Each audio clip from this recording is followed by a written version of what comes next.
Selama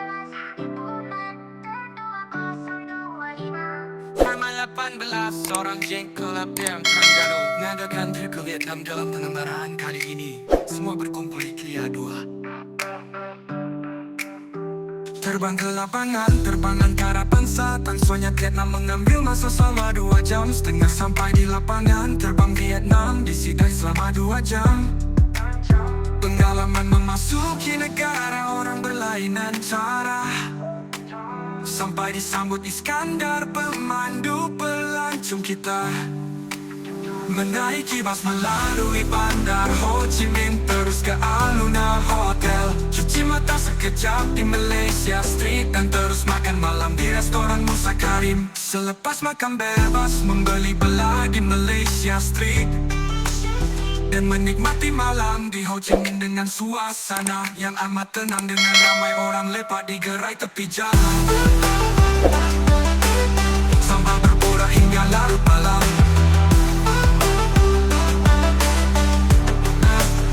Pada keesokan harinya geng kami bergerak dengan bas menuju Sungai Mekong, merupakan sungai terpanjang di Asia Tenggara. Menaiki bot melintasi Sungai Mekong ke sebuah pulau di mana di pulau itu melawat tempat membuat kopi kelapa dapat merasa madu. Menaiki kereta elektrik ke ladang buah shopping senama coach, dan dapat mendengar persembahan musik tradisional Vietnam. Menaiki sampai menyusuri cuci tunnel Sungai Mekong di sini. Pengalaman cukup indah dan damai selepas menjelajahi pulau, dan kami balik semula ke tanah besar. Menaik bas ke restoran halal tepi masjid untuk makan tengah hari serta solat di masjid. Terus membeli belah kain, tudung, t-shirt, jubah di Danny Fashion House. Balik semua ke hotel untuk rehat malamnya ke restoran halal dan shopping di Malaysia Street di Ho Chi Minh. Di Ho Chi Minh. Pada hari ketiga pula, selepas sarapan pagi di restoran halal, dan kami melawat pejabat pos di Vietnam. Pejabat pos pertama di Vietnam. Selepas itu terus ke Museum Perang Vietnam. Banyak gambar peperangan antara Vietnam dengan Amerika, dan kami bergambar sakan di Museum Perang Vietnam. Balik semula ke hotel makan tengah hari di restoran halal. Seterusnya shopping di Chinatown dan pasar Bentham Ho Chi Minh Vietnam. Makan malam di restoran halal, malamnya bebas shopping di Malaysia Street dan healing sampai larut malam. Hari terakhir di Vietnam, paginya selepas sarapan semua berkumpul, dan selepas makan tengah hari dalam hujan, kami semua bertolak ke airport untuk kembali ke Malaysia. Berdiri sama love kurang 2 jam pulang untuk cop passport, dan penerbangan ditunda daripada jam 2.45 petang. Terbang pukul 7.30 malam. Pengalaman di Vietnam amat bermakna dan ngajar tingkat kesabaran. Sampai di Malaysia kami terus berpecah, dan aku bertiga balik dengan kereta ke Terengganu.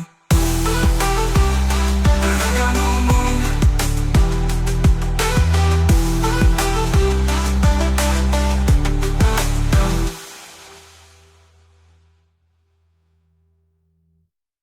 Membuat kopi kelapa dapat merasa madu. Menaiki kereta elektrik ke ladang buah shopping senama coach, dan dapat mendengar persembahan musik tradisional Vietnam. Menaiki sampai menyusuri cuci tunnel Sungai Mekong di sini. Pengalaman cukup indah dan damai selepas menjelajahi pulau, dan kami balik semula ke tanah besar. Menaik bas ke restoran halal tepi masjid untuk makan tengah hari serta solat di masjid. Terus membeli belah kain, tudung, t-shirt, jubah di Danny Fashion House. Balik semua ke hotel untuk rehat malamnya ke restoran halal dan shopping di Malaysia Street di Ho Chi Minh.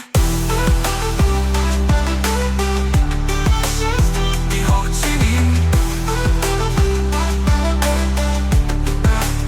Pada hari ketiga pula, selepas sarapan pagi di restoran halal, dan kami melawat pejabat pos di Vietnam. Pejabat pos pertama di Vietnam. Selepas itu terus ke Museum Perang Vietnam. Banyak gambar peperangan antara Vietnam dengan Amerika, dan kami bergambar sakan di Museum Perang Vietnam. Balik semula ke hotel makan tengah hari di restoran halal. Seteruskan shopping di Chinatown dan pasar Bentham Ho Chi Minh Vietnam. Makan malam di restoran halal malamnya bebas. Shopping di Malaysia Street dan healing sampai larut malam.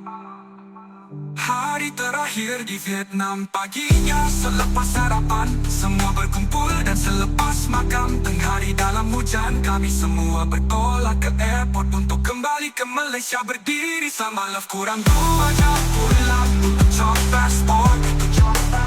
Dan penerbangan ditunda daripada jam 2.45 petang terbang pukul 7.30 malam. Pengalaman di Vietnam amat bermakna dan ngajar kesabaran. Sampai di Malaysia kami terus berpecah dan aku bertiga balik dengan kereta ke Terengganu.